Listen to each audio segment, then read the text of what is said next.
살다 보면 항상 선택의 순간이 이렇게 오게 됩니다.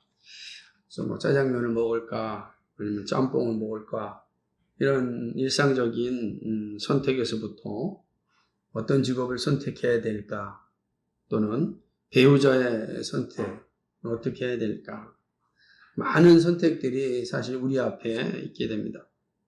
그리고 한번 선택하면 두 번 다시 그 길은 가지 못합니다. 그래서 바른 선택을 하는 게 참 중요합니다. 우리는 그 바른 선택에 대해서 하나님의 뜻이라고 이제 이야기합니다. 하나님의 뜻을 잘 구하고 가는 것이 얼마나 중요한지 모릅니다. 하나님의 뜻대로 하는 선택이 후회함이 없기 때문에 그렇습니다. 그런데 우리가 살다 보면 하나님의 뜻대로 선택하는 것보다는 우리의 욕망에 따라 선택할 때가 참 많습니다. 그래서 후회가 많은 그런 삶을 사는 것을 종종 경험합니다. 여러분은 어떻습니까? 여러분은 여러분의 선택에 있어서 어떠한 마음 또 어떠한 그 결과를 가졌습니까? 본문은 이러한 질문에 아주 정직한 답을 주고 있습니다. 가룟 유다의 배교로 사내들인 잡혀간 예수님은 이제 빌라도 총독 앞에 신문을 받게 됩니다. 이들의 고소로 인하여서 당시 이스라엘을 관할하였던 총독, 로마의 총독 빌라도 앞에 서게 되는 것입니다. 빌라도는 예수님께 네가 유대인의 왕이냐 이렇게 질문을 합니다. 오늘 우리 본문에는 그냥 이 질문만 나와 있지만 그러나 누가복음과 요한복음을 보게 되면 이 질문에 여러 가지 이제 정황들이 설명되어져 있는데 그 설명 가운데 하나가 무엇이냐면 대제사장들과 장로들이 예수님을 향한 고소가 있기 때문에 그렇습니다. 이들의 고소 제목은 이 예수가 백성을 미혹하고 세금을 안 내고 자칭 왕이라고 한다는 것입니다. 누가복음 23장 2절이나 요한복음 18장 30절 이렇게 보게 되면 나와 있습니다. 이 말은 되게 중요한 겁니다. 그러니까 백성을 미혹하고 세금을 내지 않고 자칭 왕이라 한다라고 할 때 빌라도가 이 말을 받아들일 땐 어떤 의미로 받아들였겠습니까? 당시에도 이렇게 저항하는 사람들이 있었어요. 그 사람들을 열심당원이라 그럽니다. 이 열심당원들은 로마를 향하여서 이렇게 대적하는 사람을 세금 내지 않고 그리고 로마를 정복하기 위하여 독립운동을 하고 있는 사람들 열심당원들입니다. 이렇게 고소를 하였기 때문에 빌라도 입장에서 본다면 이 고소가 맞다고 한다면 예수님은 로마의 어떤 대적이 되는 거 있죠. 반란군의 아주 중요한 지도자가 되는 겁니다. 그럼 이건 당연히 로마법에 의하면 사형에 해당되는 그러한 죄입니다. 그런 사실은 이제 예수님이 빌라도의 대답에 의해서 네가 왕이냐 할 때 네 말이 옳도다라고 대답한 것은 예수님께서 지금 열심당원 쪽 왕을 정치적 왕을 의미하는 것은 아닙니다. 이미 요한복음에서 예수님은 그 사실을 잘 밝힙니다. 내 나라는 네 나라와 다르다. 그죠? 라고 이야기하는 것을 이제 볼 수가 있습니다. 예수님께서 이렇게 말씀하신 건 자신이 이 열심당원적 어떤 정치적 메시아라는 사실을 부정하는 말씀인 것입니다. 그러나 빌라도의 질문에 내 말이 옳도다라고 하는 것은 빌라도에게 매우 오해를 줄 수 있는 말입니다. 그러지 않겠습니까? 분명히 예수님께서는 내 나라와 네 나라는 다르다라고 분명히 말씀하셨어요. 이제 요한복음 18장 36절과 37절이 잘 나타나 있는 내용이에요. 그런데 그렇다고 하더라도 예수님께서 빌라도의 질문에 네 말이 옳도다라고 하는 것은 빌라도로 하여금 충분히 오해를 살 수 있는 그런 말 아니겠습니까? 여러분 생각해 보세요. 이제 고소를 열심당원의 괴수라, 열심당원의 지도자로 고소를 했어요. 그런 재판장이 묻습니다. 너 정말 열심당원의 왕이 맞느냐? 이렇게 질문을 한다면, 내가 예수님이 말한 자신이 열심당원이 아니라고 한다면 뭐라고 대답해야 되겠습니까? 나는 아니다. 이렇게 하는 게 정상적인 거 아니겠어요? 부정하는 게 정상적이잖아요. 그런데 예수님께서는 그렇게 부정하지 않고 빌라도가 오해할 수 있을 대답을 합니다. 네 말이 옳다라고 이야기하는 것입니다.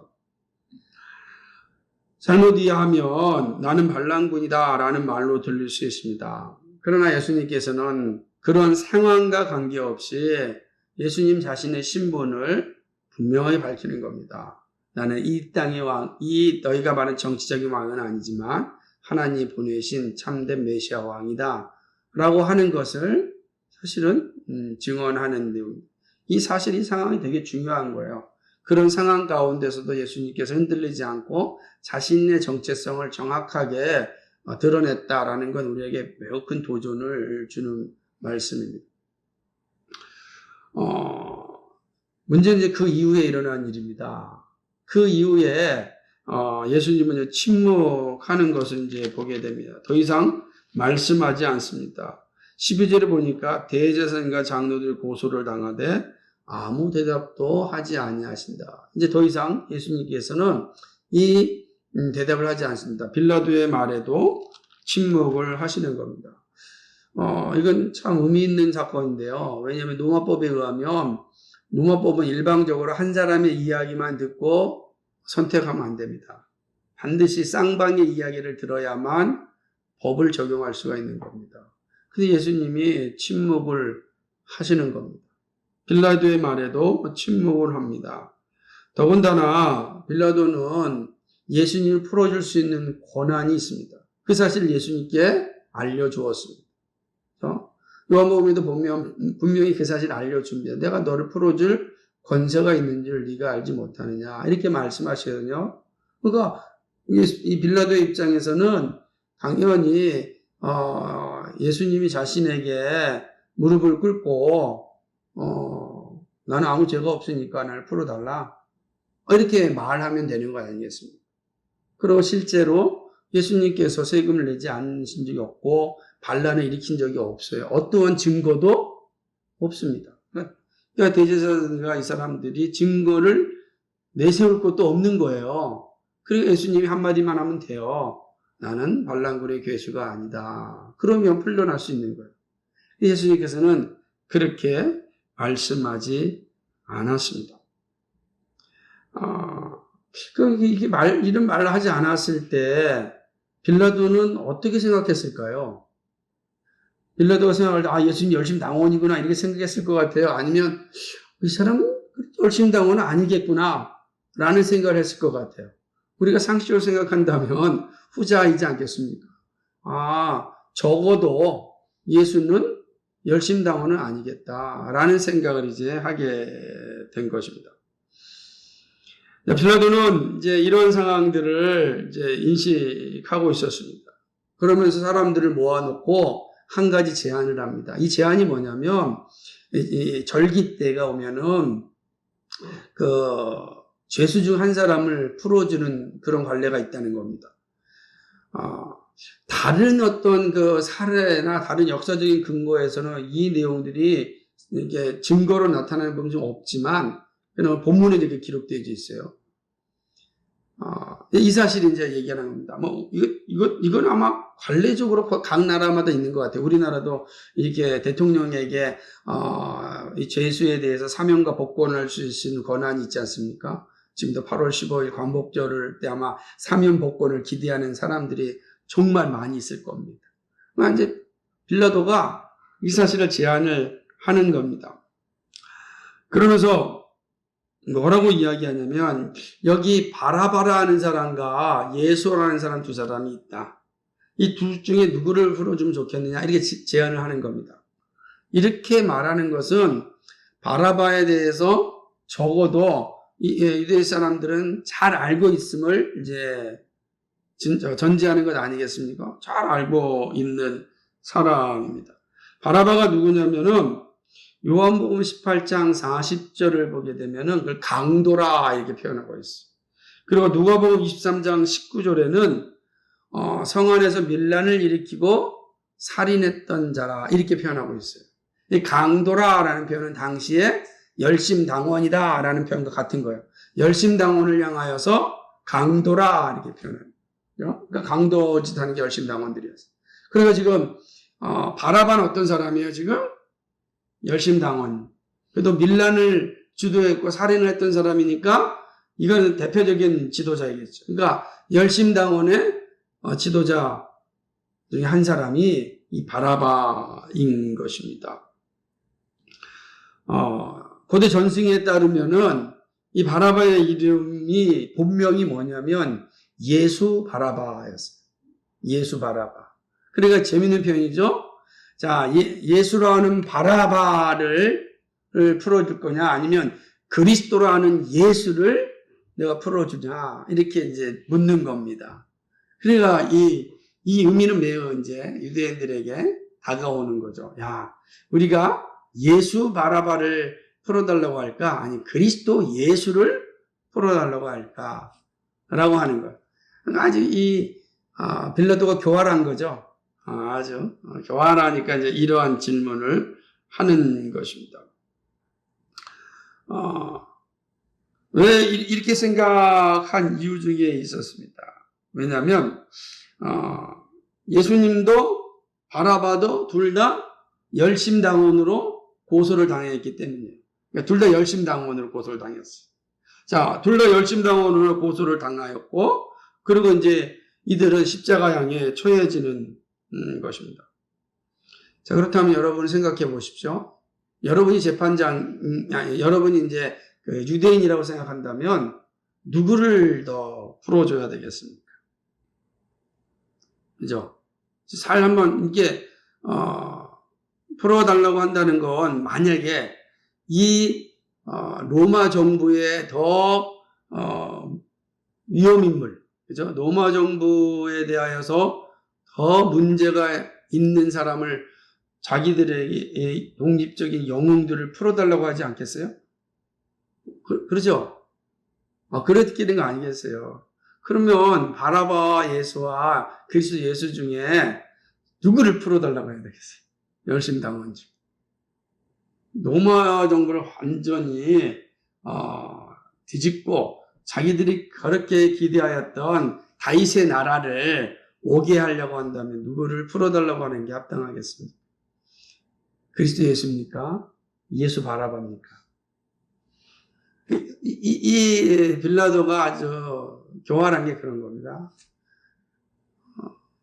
이때 대제사장과 백성들이 누구를 풀어달라고 얘기하냐면 바라바, 예수 바라바를 풀어달라고 합니다. 그럼 이제 유대인들의 입장에서는 적어도 뭐가 되는, 그러니까 이 빌라도의 입장에서는 적어도 어떤 생각이 드는 거예요?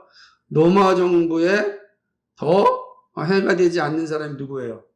예수님이겠죠. 예수님도 해가 되지 빌라도가 생각할 때 해가 되지 않잖아요. 우리가 누굴 선택하냐, 맞아. 사실 제가 이거 하면서 예를 하나 들려다 그것이 혹시라도 오해가 될까봐 예를 못 들었는데, 만약에 이제 생각해 보세요. 일제에 김구 선생이랑 제가 잡혔습니다. 뒷가슴께 이제 담임 목사인 제가 딱 잡혔어요. 일제가 얘기합니다. 야, 둘 중에 하나를 내가 풀어줄 텐데, 너희들 누구를 원하겠느냐 할 때, 우리 국민들이 누구를 원하겠습니까? 네? 쉽게 생각하지 않겠어요, 그죠?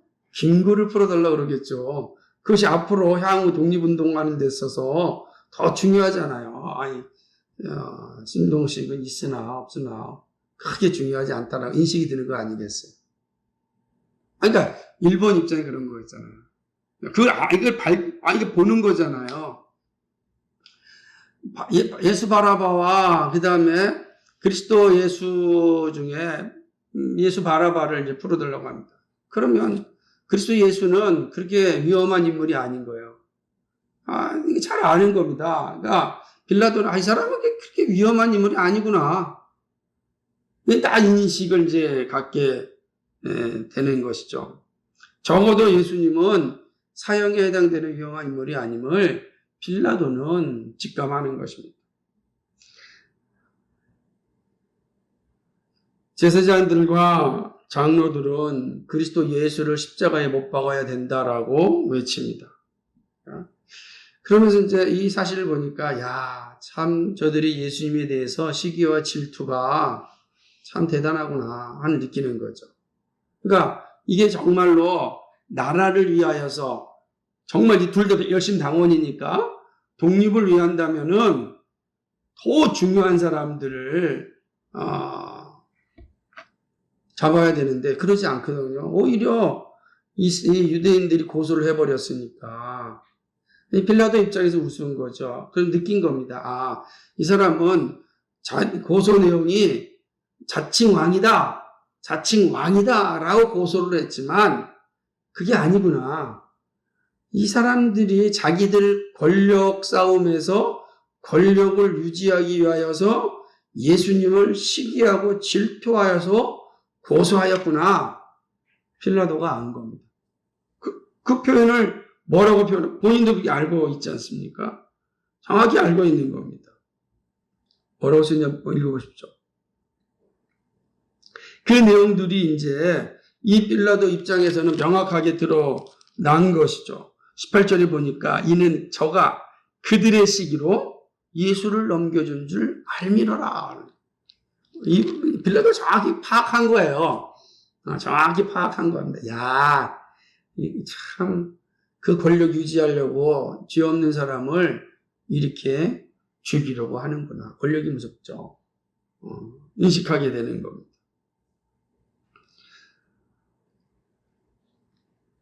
그래서 빌라도는요, 사실은 예수님을 빨리 판결할 수가 없었던 겁니다. 자기가 아는 거거든요. 이건 아니다. 이거는 예수님이 죄가 없음을 이제 인식하니까 빨리 이렇게 이제 판결을 내릴 수가 없었던 것입니다. 또 재판 중에 이 빌라도의 아내가 사람을 보내어서 긴급하게 이야기를 합니다. 오늘 밤에 자기가 꿈을 꿨는데 이 예수라고 하는 사람이 나타나서 정말 힘들었다. 고통스러운 시간을 보냈다. 꿈자리가 사나웠다. 이렇게 얘기하는 거예요.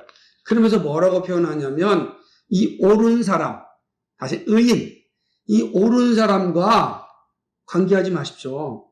저 옳은 사람에게 뭐 하지 말라는 거예요? 판결하지 말라는 겁니다. 왜냐하면 이런 내용이 들리는 거예요. 그러니 양심에도 찔리고 자기가 판단해도 이건 예수님이 죄가 없고 그리고 아내가 또 그러니까 이야기하니 이 정치적인 빌라도는 매우 정치적인 사람인데 이거를 결정할 수가 없는 겁니다. 그렇죠? 갈등하고 있는 상황이에요. 그런데 그 순간에 이 대제사장들과 장로들이 사람들을 선동합니다. 설득하다, 선동하는 거죠. 선동해가지고 바나바는 석방시키고 예수님은 사형시켜야 된다라고 합니다. 어쩌면 이 유대인들에게 있어서는 바나바를 석방시키는 일은 당연한 요구인지 모릅니다. 둘 중에 누구냐 할 때 바나바라고 대답을 한 것은 그만큼 바나바가 자신들에게 유리하다고 생각할 수 있겠죠. 빌라도 입장과는 전혀 다른 관점이니까. 그러니까 그 사람들도 사실은 예수님에 대해서는 이미 별 관심이 없었던 거죠. 권력에 있어서 자신의 권력을 누려야 된 권력을 지금 빼앗는 거지 백성들의 도움이 된다는 생각을 하지 않으니까 그런 대역이 되는 거죠. 그러니까 이러한 선동에 백성들은 이제 다 속아 넘어갑니다. 바나바를 외칩니다. 바나바를 외치는 거죠. 빌라도가 얘기합니다. 아니 도대체 이 사람이 무슨 악한 일을 하였는데 이 사람을 내어놓으려고 하느냐. 바나바는 밀란을 일으켰고 사람을 죽였고 강도질을 할 때 분명한 죄를 진 사람이고 예수에게는 그런 죄목이 없다. 라고 하는 거예요. 제목도 없고 아무 일도 하지 않았고 그런 사람을 왜 죽여야 되느냐. 질문을 던지는 거죠. 그런데 백성들은 이미 이 권력의 어떤 욕망에 빠져 있었던 대제사장과 장로들의 선동에 넘어가서 우리는 예수가 중요한 게 아니라 바나바를 풀어달라 이렇게 얘기합니다. 이 백성들은 그렇게 선동당했으니까 인식하는 거죠. 바나바 입장에서는 좀 당황스러웠을 거예요. 왜냐하면 빌라도 입장에서는 바나바가 나가면은 이거 또 강도짓하고 밀란을 일으킬 것이 뻔하잖아요. 안 그러겠어요? 자기가 보니까 예수님은 그렇게 위험한 인물이 아니란 말이에요. 그러니까 예수를 풀어준 게 좋은 건데, 이 사람들은 그러지 않죠. 그러니까 빌라도 입장에서는 자기의 선택을 다시 한번 요구합니다. 누구냐, 둘 중에. 그러자 백성들은 예수를 요구합니다. 바나바를 요구하고 예수를 죽일 것을 요구하는 것입니다. 사실은 십자가는 살인과 강도와 같은 중죄인이 달리는데 예수님에게 그러한 죄가 없습니다. 하지만 이 선동에 넘어간 사람들은 막 난리를 치는 것이죠. 십자가에 못 박혀 죽여야 된다. 이 말은요, 사실은 바리새인들 입장에서는 나오는 말이 아니거든요. 왜 그러냐면은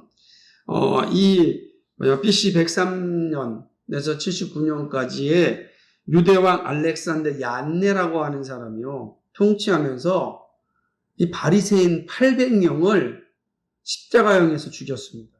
그러니까 십자가형에서 끔찍하게 죽었어요, 바리새인들이. 그래서 이들은 이 이방인의 형벌인 이 십자가형을 받아들이지 않았습니다.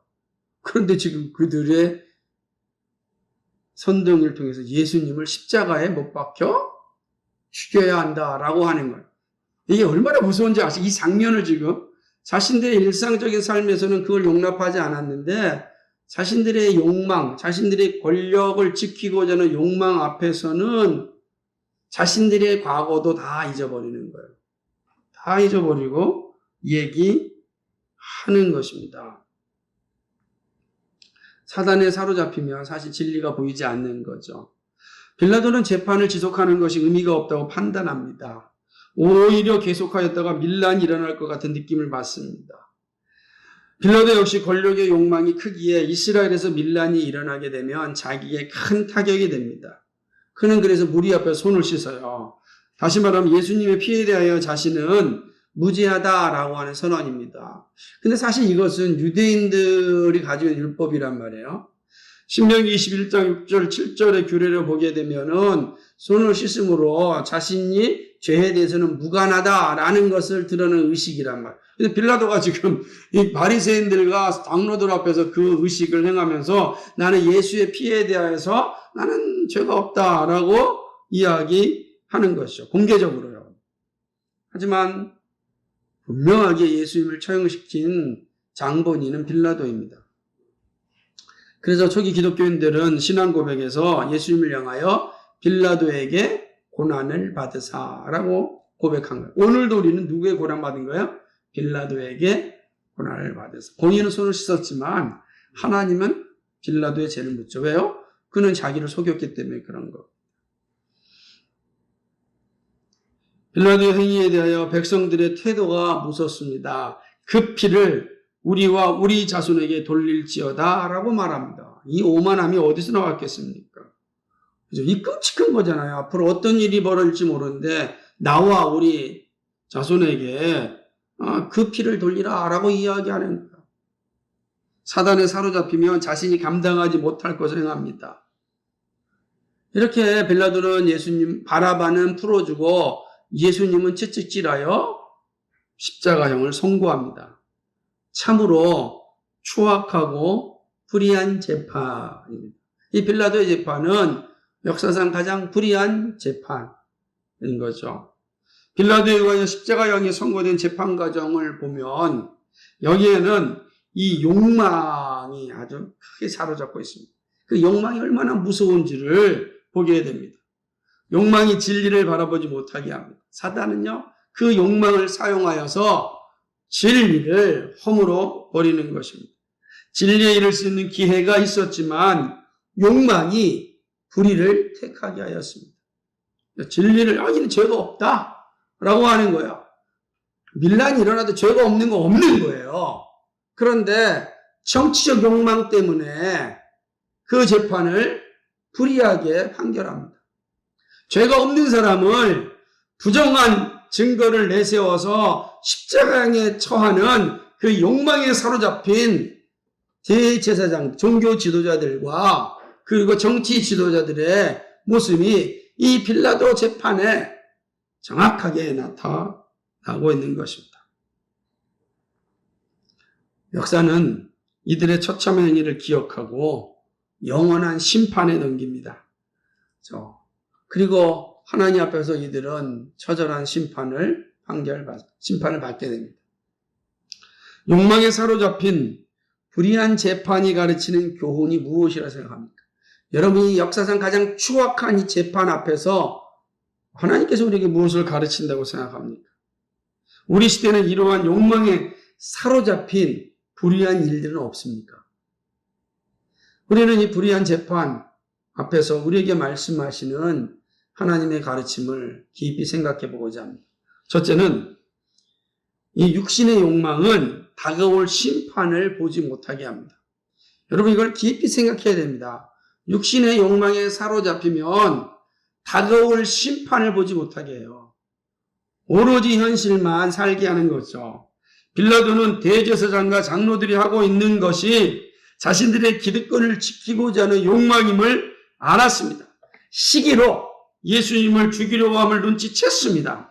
그리고 백성들을 선동하고 설득하여서 자신들과 같은 죄에 동참하게 하였습니다. 얼마나 사악한 이 종교 지도자들입니까? 종교 지도자들은 진리를 전하는 자들인데 욕망에 사로잡혀가지고 진리가 보이지 않는 거예요. 그리고 백성들도 진리로 이끌어야 될 사람들, 백성들을 진리로 이끌어야 될 사람들인데 자신과 같은 욕망의 죄로 이끌어가는 겁니다. 욕망은 시기와 질투를 만들고 죽음에 이르는 범죄를 저지르게 합니다. 그러면서 자신들은 그러한 죄를 지고 있다는 이 죄의식은 또 없습니다. 왜요? 욕망이 영적인 눈을 멀게 하였기 때문입니다. 이들은 심판의 시기를 자기 후손에게 돌립니다. 그죠? 심판을 자기와 자기 후손에게 돌리는 거예요. 이게 참, 이렇게 하면 되겠습니까? 그죠? 자기한테 돌리는 건 이해가 되는데, 자기 후손에게 돌린다. 이렇게 말한다는 뭐, 자신 있다는 뜻 아니겠어요? 자신 있다는 거죠. 지금 내가 선택하는 거 자신 있다 할 때 이런 말 하잖아요. 여러분도 자신 있을 때 내가 우리 부모님 명예를 두고 맹세한다 이렇게 얘기하잖아요. 자신일 때 얘기하는 거 아니에요. 자신인 거예요. 지금 죄 없는 이 예수님을 자신의 거짓 증거를 통해서 죽이고 있는 그 자리에서 우리는 당당하다라고 이야기하는 겁니다. 얼마나 무서운 말입니까? 다가올 심판을 생각한다면 욕망에 사로잡힌 범죄를 저질 수 없습니다. 그렇죠? 다가올 심판을 우리가 인식한다면 함부로 이러한 죄악 가운데 서지 못합니다. AD 70년에 예루살렘은요, 돌 위에 돌 하나도 남김없이 파괴되었습니다. 제사장들은 더 이상 예루살렘에서 예배하지 못합니다. 적어도 이 가까운 70년에 이러한 상황들이 일어나고 자신들이 있어야 될 제사장이 성전이 있어야 자신의 권력을 유지할 거 아니에요. 그런데 그 성전이 다 파괴되어 버렸어요. 자신들은 권력을 유지하고 싶었겠지만 권력이 돌 위에 돌 하나도 없이 사라져 버리고 말았습니다. 그 사실을 인식한다고 한다면 이런 짓 했겠습니까? 얼마나 오만하고 자만한 일인지 모릅니다. 자신들이 범한 죄가 얼마나 무서운지 알아야 합니다. 하나님의 심판은 가장 공의롭게 집행됩니다. 욕망에 사로잡혀서 심판을 보지 못하는 어리석음이 여러분 없어야 합니다. 빌라도 역시 자신의 욕망으로 인하여 다가올 심판을 생각하지 않았습니다. 자신의 권력을 지키고자 거짓된 판결을 하였고 하나님의 공의의 법정에 서고 말았습니다. 그는 불의한 재판을 하였고 그 자신은 하나님의 공의의 재판에 섰습니다. 여러분, 빌라도는요, 역사 속에서 흔적 없이 사라집니다. 어떻게 죽었는지도 몰라요. 네? 사형을 받았다든지 자살을 했다든지 여러 가지 설만 있어요. 빌라도 역시 역사 속에서 자신의 욕망을 꿈꾸다가 흔적 없이 사라졌습니다. 성경에 이렇게 기록된 빌라도라면 일반 역사책에도 한 줄이라도 남아있어야 되지 않겠어요? 근데 역사책에 없어요. 사라집니다. 성경은 분명하게 말합니다. 욕심이 잉태한 지 죄를 낳고 죄가 장성한 즉 사망을 낳느니라. 욕심은 죽음에 이르는 길입니다. 심판에 이르게 됩니다. 그 심판은 영원한 멸망입니다. 육신의 욕망과 싸우는 일이 구원받은 성도의 삶입니다. 그것은 바로 성령을 따라 사는 일입니다. 갈라디아서 5장 16절에 내가 이르노니 너희는 성령을 따라 행하라. 그리하면 육체의 욕심을 이루지 아니하리라. 아멘. 성령을 따를 때 육신의 욕망과 싸울 수 있고 거룩한 욕망을 위하여 살아갈 수 있습니다. 우리의 욕망은 육신의 욕망인가 거룩한 욕망인가를 잘 분별해야 됩니다. 육신의 욕망은 심판에 이르는 길이지만 거룩한 욕망은 성령을 따라 열매를 맺는 삶입니다. 우리는 이 불의한 재판의 현장에서 이 사실을 기록해야 됩니다. 그죠? 육신의 욕망은 잠시의 기쁨을 누릴 수 있을지 모르지만 그러나 영원한 멸망에 이르게 됩니다. 거룩한 욕망은 잠시의 고통을 당할 수 있을지 모르지만 영원한 영광에 이릅니다. 항상 이 사실을 인식하면서 살아야 합니다. 두 번째는요. 육신의 욕망은 진리가 주는 자유를 누리지 못하게 합니다. 육신의 욕망이 끔찍한 것은 진리가 가까이 와도 진리를 깨닫지 못하고 진리가 주는 자유를 누리지 못한다는 사실입니다. 한번 생각해 보십시오. 대제사장들과 장로들이 그렇게 원했던 게 무엇입니까? 메시아 아닙니까? 그죠? 메시아가 와서 자신들의 나라를 회복시켜주는 것을 소망하지 않았습니까? 다윗의 영광을 회복해주기를 기대하지 않았습니까? 그럼 어떻게 메시아를 고소할 수 있겠습니까? 그렇게 기대해야 하는데 그러나 그들 앞에 다가왔던 예수님을 그들은 시기와 질투로 받아들이지 않았습니다. 그들의 권력 욕망이 자신 앞에 온 메시아를 분별하지 못하게 한 것입니다. 세상을 구원한 구세주가 왔습니다. 구원할 구세주가 왔고 구약에 예언했던 메시아가 왔습니다. 그런데 자신들의 권력 욕망으로 그 메시아를 받아들이지 않았습니다. 진리를 깨닫지 못하니 진리가 주는 자유도 누리지 못하였습니다. 이게 대제사장과 그리고 장로들만 그러겠습니까? 빌라도 역시 동일합니다. 예수님이 죄가 없음을 알았습니다.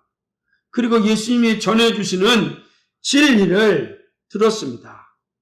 요한복음 18장 36절과 38절 말씀 한번 읽어볼까요? 같이 한번 읽어보겠습니다. 이게 얼마나 중요한 내용인지 몰라요. 빌라도 법정에서 예수님께서 빌라도에게 복음을 전하는 겁니다. 요한복음 18장 36절 38절 같이 읽겠습니다.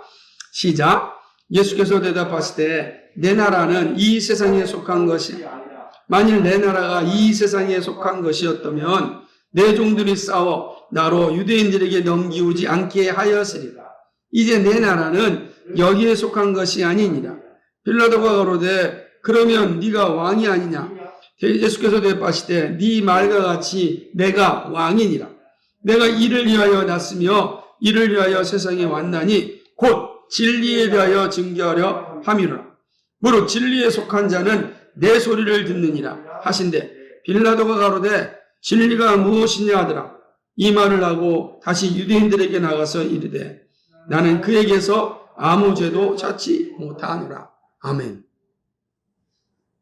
자, 보세요. 진리에 대하여 증거였고 진리에 속한 자는 내 소리를 듣느니라 그랬어요. 하나님의 나라를 선언하였습니다. 지금 내 나라는 지금 네가 다스린 나라 같지 않다. 내 나라는 하나님의 나라이다. 이 세상에 속한 것이 아니다. 라고 이야기하는 겁니다. 나는 진리를 전하고 왔다. 진리를 듣는 자와는 진리가 주는 자유를 누리게 될 것이다. 빌라도가 기회가 왔습니다. 진리가 무엇이냐? 라고 질문합니다. 그런데 더 이상 예수님부터 답을 듣지 않습니다. 관심이 없습니다.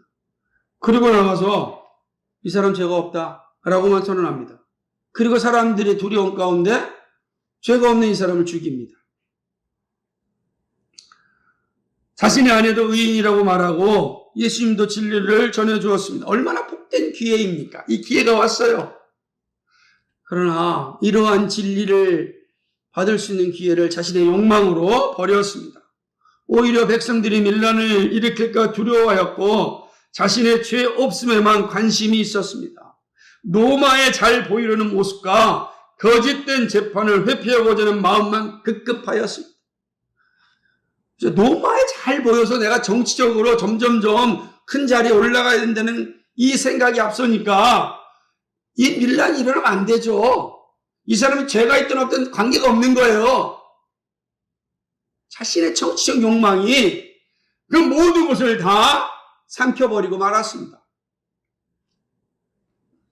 결국 진리가 왔으나 진리를 영접하지 않은 유대인과 동일한 존재가 되었습니다. 그리고 빌라도 역시 하나님의 심판대 앞에 서게 된 것입니다. 욕망은 진리가 주는 자유보다는 육신의 쾌락을 따라갑니다. 현실에 만족하기를 원하지 영원한 생명과 복을 기대하지 않습니다. 육신의 욕망에 빠지면 영원한 복은 관심이 없어요. 하나님이 주시는 그 은혜와 축복은 별 관심이 없어요. 평안과 거룩함은 별 관심이 없어요. 지금 당장 내가 행복하게 사느냐? 지금 당장 내가 즐거움냐? 지금 당장 내가 쾌락을 누리느냐? 여기에만 관심을 빠지는 거예요. 지금 내 욕망을 채워주는 것이 무엇이냐에 관심이 있는 거예요. 하나님 앞에 나와서 어떻게 살아야 될 것인지, 어떻게 예배할 것인지, 하나님과 어떻게 동행할 것인지 관심이 없어요. 장차로 그 영광을 바라보는데 관심이 없어요. 지금 당장 힘든 내 육신, 힘든 내 삶, 힘든 나 모습만 생각하는 거예요. 그리고 힘든 나의 모습에 만족만 주고 쾌락을 주고 쉼을 주고 평안을 주면 오케이! 진리 상관없는 거예요. 그 아무 관계 없는 거예요. 그냥 내 즐거움이 더 중요한 거지. 내일을 어떻게 하냐고. 내일이 무슨 일인지 당신 아세요? 이런 거잖아요. 오늘이 중요하지. 오늘 힘들어 죽겠는데 오늘 나에게 즐길 수 있는 기회가 왔는데 똑같은 겁니다. 그 진리가 왔는데요. 진리가 뭐냐? 그리고 또 가버립니다. 들었어야죠. 진리가 뭐냐? 예?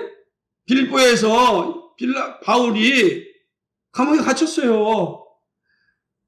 죄수가 와서 문이 열려가지고 도망간 줄 알았더니 바울이 그 자리에 있었어요. 이 죄수가 너무 고맙잖아요. 감사하잖아요. 그래서 와서 물어봅니다. 우리가 어찌하면 좋을까? 그때 뭐라고? 무슨 답을 듣습니까? 주 예수를 믿으라. 그리하면 너와 내 집이 구원을 얻으리라. 그 말을 받아들이고 온 집안이 예수 믿고 구원받지 않았습니까? 진리가 뭐냐? 나를 믿으라. 이 소리를 듣고 믿음의 자리에 갔다고 한다면 주님 오시는 그날까지 빌라도는 치욕스러운 이름으로 남아있지 않지 않습니까? 우리는 그의 얼굴을 한 번도 보지 못하였지만 치욕스러운 이름으로 지금도 기억하잖아요. 여러분이 별명 가운데 빌라도라고 하는 별명을 받고 싶겠습니까? 이렇게 되는 겁니다. 현실에 만족하기를 원하지 영원한 생명과 복을 기대하지 않습니다. 그러나 여러분, 육신의 욕망은 잠깐일 뿐입니다. 진리가 주는 자유는 영원한 복입니다. 그렇죠? 이 진리를 누리기를 간절히 소망합니다. 마지막 세 번째는요, 예수님만이 욕망에 사로잡히지 않는 참된 재판장이라는 사실입니다. 이 말이 얼마나 중요한지 모릅니다. 우리가 이 땅에 살면서 속상한 것을 많이 볼 수 있습니다. 억울한 일도 당할 수 있습니다. 돈과 권력으로 인하여 부당한 대우를 당할 수 있습니다.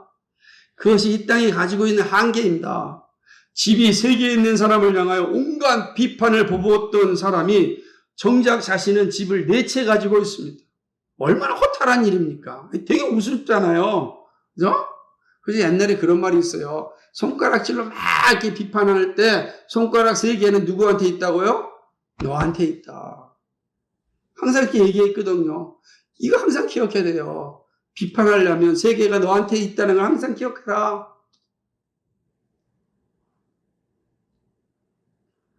공의를 말하였던 정치인들이요, 불법으로 감옥에 들어갑니다.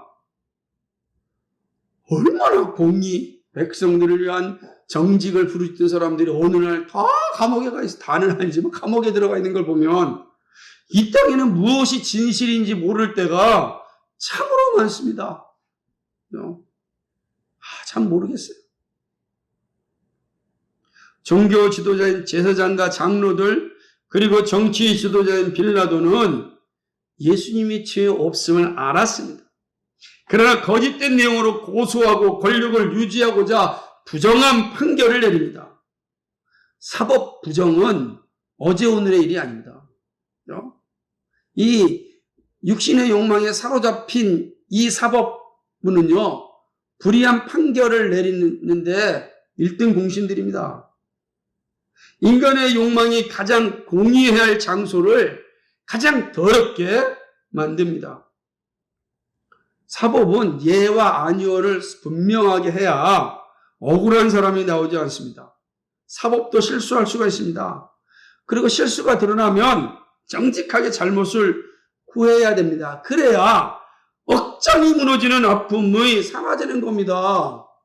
그 욕망, 정치적 욕망에 의해서 아무 죄 없는 사람이 형장의 이슬로 사라진다 생각해 보십시오. 그 가족들은 어떻겠습니까? 끔찍하지 않습니까? 우리가 예수님의 가족이라고요. 생각해 보세요. 예수 아무 죄가 없는데 십자가에 창하는 그 현장을 본다면 생각을 보죠. 억장이 무너지지 않습니까? 안 그러겠어요? 여러분이 그 현장에 없으니까 못 느끼겠지만 우리 주님이 지금 아무 죄도 없이 불의한 사법, 정치적 욕망에 빠져있는 이 사법부에 의해 가지고서 지금 사법 살인을 당한 거예요. 얼마나 뭐 기가 막히겠습니까?